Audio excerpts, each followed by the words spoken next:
हे भगवान, आज तो कितना भयानक तूफान आया है। यदि इसी प्रकार बारिश होती रही तो मेरी तो सारी फसल नष्ट हो जाएगी। प्रकाश एक बहुत ही सच्चा और ईमानदार व्यक्ति था। वो अपने बूढ़े माता पिता के साथ इसी घर में रहता था। पूरी रात जोर जोर से बारिश और तूफान होता रहता है।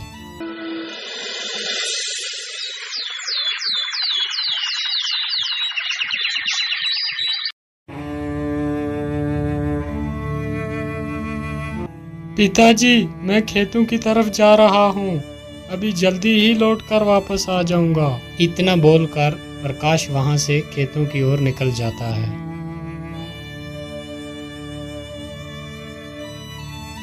प्रकाश चलते चलते फिर अपने खेतों के पास पहुंच ही जाता है और वो क्या देखता है कि उसकी अपनी सारी फसल जो थी वो नष्ट हो चुकी है। हे भगवान, ये क्या हो गया? अब मैं क्या करूंगा? मेरी तो सारी फसल नष्ट हो चुकी है। अनाज कहाँ से लाऊंगा और अपने बूढ़े माता पिता को क्या खिलाऊंगा? बेचारा प्रकाश वहाँ पेड़ के नीचे बैठकर बहुत देर तक रोता रहता है। हे भगवान, मेरे परिवार का सहारा बस ये खेत ही था। आज वो भी नष्ट हो गया। अब मैं क्या करूंगा? अब तो यहाँ रहकर मैं अपने माता पिता का पेट नहीं भर पाऊंगा। मैं ऐसा करता हूँ, अपने बूढ़े माता पिता को साथ लेकर कहीं दूसरे गांव में चला जाता हूँ। इतना कहकर प्रकाश वहां से अपने घर की तरफ चल देता है।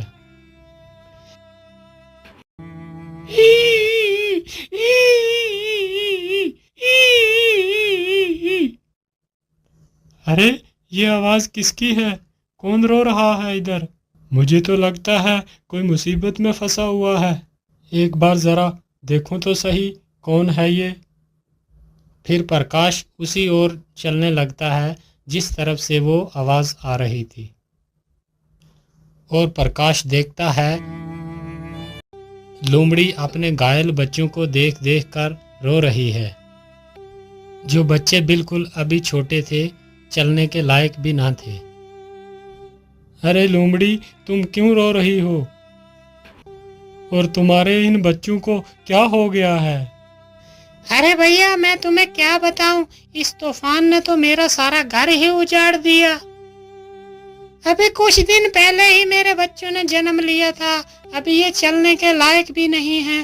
तूफान ने हमारा ये हाल कर दिया। अरे लोमड़ी, तुम दुखी मत हो। मैं तुम्हारी कुछ मदद कर देता हूँ। मैं तुम्हारे बच्चे को दवाई लगा देता हूँ जिससे जख्म बहुत जल्दी भर जाएंगे, और मैं तुम्हारा ये घर भी थोड़ा ठीक कर देता हूँ। प्रकाश की ये बात सुनकर लोमड़ी की थोड़ी जान में जान आई। प्रकाश जल्दी से जाता है और कुछ दवाई की पत्तियाँ तोड़कर लाता है और जल्दी ही उन घायल बच्चों के घावों पर लगा देता है। और फिर वो जल्दी से वो गिरा हुआ पेड़ जो था जिसमें वो रह रहे थे उसे सही जगह पर। ये देखकर लोमड़ी बहुत ज़्यादा खुश हो जाती है।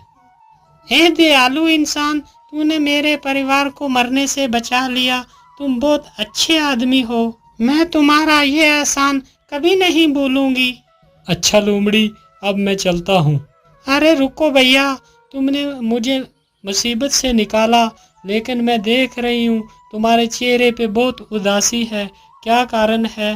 तुम इतने परेशान क्यों हो? अरे मैं क्या ही बताऊं, जिस जालिम तूफान ने तुम्हें कष्ट दिया है उसी जालिम तूफान ने मेरा भी खेत जो था वो सारा तबाह कर दिया है, और उसी फसल से मेरी सारी उम्मीदें थी। अब वो फसल भी सारी नष्ट हो चुकी है। अब मैं क्या करूंगा? खाना कहाँ से लाऊंगा और अपने बूढ़े माता पिता को क्या खिलाऊंगा? मेरे पास खेती के सिवा दूसरा कोई साधन भी नहीं है। अब तुम ही बताओ, मैं क्या करूं? अरे मेरे भाई, आप दुखी मत हो। आपने इतनी हमारी मदद की है तो मैं भी आपकी एक मदद कर देती हूँ। मैं तुम्हें एक खजाने का रास्ता बताती हूँ जिसकी वजह से तुम्हारी गरीबी हमेशा के लिए खत्म हो जाएगी। लेकिन वो खजाना है कहाँ? वो खजाना तुम्हें नीलगिरी की पहाड़ियों में मिलेगा। याद रहे, वो खजाना देखकर तुम्हें ज्यादा लालची नहीं बनना, अगर तुम्हारे मन में ज्यादा लालच आई तो वो खजाना तुम्हें नहीं मिलेगा। ठीक है, मैं तुम्हारी बात को याद रखूंगा। अच्छा, मैं चलता हूँ।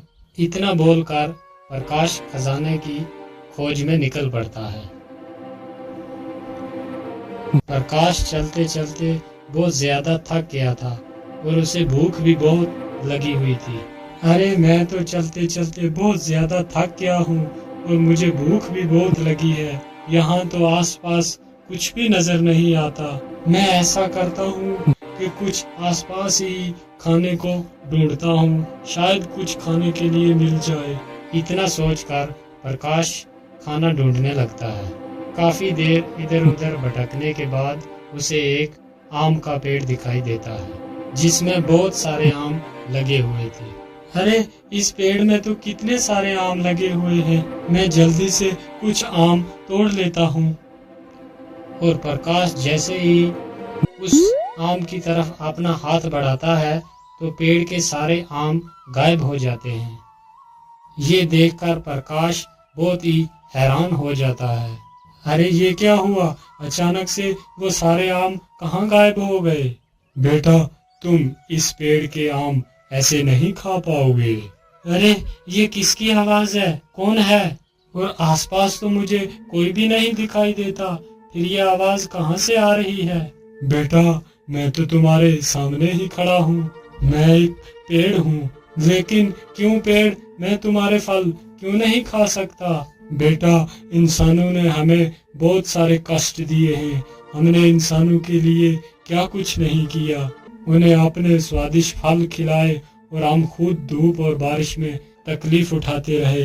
लेकिन तुम इंसानों को अपनी छाया में बिठाया, लेकिन बदले में तुम इंसानों ने हमारे लिए क्या किया?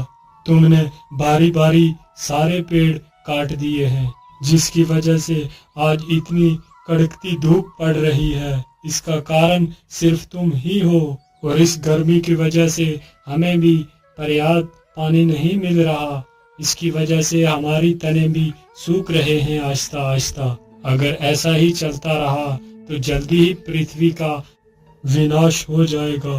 यदि इस विनाश को रोकना है, यदि कोई व्यक्ति एक पेड़ किसी मजबूरी के कारण काटता है, तो उसके बदले कम से कम उसे 3 पेड़ लगाने होंगे, तभी हम इस पृथ्वी को सुरक्षित रख सकते हैं। लेकिन पेड़, मैं इसके लिए क्या कर सकता हूँ? बेटा, मैं तो किसी के पास जाकर ये बात नहीं बता सकता, लेकिन ईश्वर ने तो तुम्हें पैर दिए हैं। तुम हर एक व्यक्ति तक ये संदेश पहुंचाओ। ऐसा करने के लिए क्या तुम तैयार हो? तभी मैं तुम्हें फल खिला सकता हूँ। हाँ हाँ पेड़, ठीक है, मैं आपके इस संदेश को हर आदमी के पास पहुंचाऊंगा। प्रकाश की ये बात सुनकर पेड़ बहुत खुश हो जाता है और जल्दी से अपने कुछ फल नीचे गिरा देता है और प्रकाश उन फलों को उठाकर तुरंत खाने लगता है। फलों को खाकर प्रकाश आगे जाने लगता है।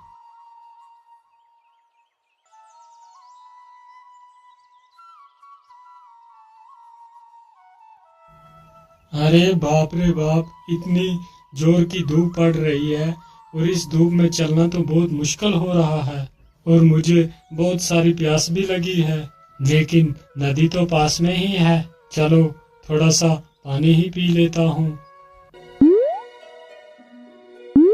पानी पीकर जैसे तो सारी थकान दूर हो जाती है। अरे, पानी के भीतर ये क्या है जो इतना चमक रहा है? और प्रकाश अपना हाथ उस पानी में डालता है और जल्दी ही उस चमकते सिक्के को बाहर निकाल।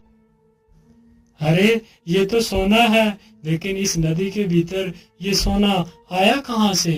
वो नदी उसी नीलगिरी पहाड़ी से होकर गुजरती थी, जिसकी वजह से कभी कभी सोना उस नदी में बहकर आ जाता था। इसका मतलब ये नदी नीलगिरी पहाड़ी से होकर आती है। चलो जल्दी से मैं गुफा के पास जाता हूँ।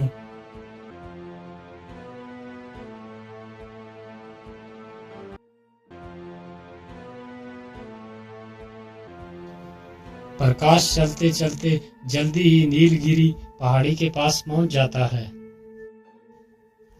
मैं इस गुफा के बीच तो आ गया, लेकिन खजाने का कुछ पता ही नहीं है कहाँ पर होगा। अरे ये क्या, एक पत्थर के नीचे से इतना सारा पानी कैसे आ रहा है? कहीं इस पत्थर के पीछे ही वो खजाना तो नहीं छुपा हुआ है। चलो इस पत्थर को ही हटा कर देखता हूँ। प्रकाश जैसे इस पत्थर को हाथ लगाता है, वो पत्थर अपने आप दूर खिसक जाता है।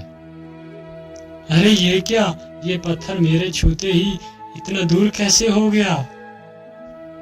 और देखता है गुफा की हर तरफ सोना ही सोना पड़ा हुआ है। अरे बाप रे बाप, यहाँ पर इतना सारा खजाना पड़ा हुआ है। कहीं मैं कोई सपना तो नहीं देख रहा? क्या ये हकीकत है?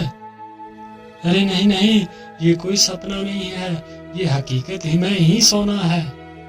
चलो मैं अपनी जरूरत के हिसाब से ही सोना ले लेता हूँ। और प्रकाश एक पोटली भरकर सोना ले लेता है। आहा, इतना सोना मेरे जीवन के लिए बहुत काफी है। इतना कहकर प्रकाश सोने की पोटली अपने सिर पर रखकर वहां से निकल पड़ता है। रुक जाओ, कौन हो तुम और इस पोटली में क्या लेकर जा रहे हो? क्या हुआ, तुम कुछ बोल क्यों नहीं रहा? इस पोटली के भीतर क्या छुपा के रखा है तुमने? अरे सरदार, ये ऐसे आदमी नहीं बताएगा।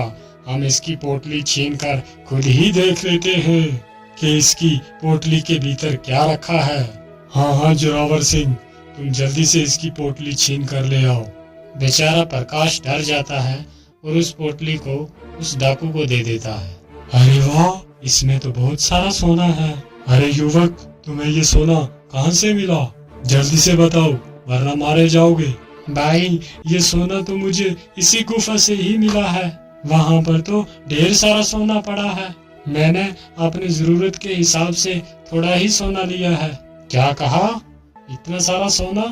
और जिस सोने को हम वर्षों से ढूंढ रहे हैं, और वो सोना तुम्हें मिल गया? हाँ भाई, वो सोना मुझे ही मिला है। और चल जल्दी जल्दी, और वो बता मुझे सोना कहाँ पर है, नहीं तो तुम्हें मारकर इसी गुफा में दफना देंगे। ठीक है भाई, अब मुझे कुछ मत करना, मैं आपको उसी गुफा के अंदर ले चलता हूँ।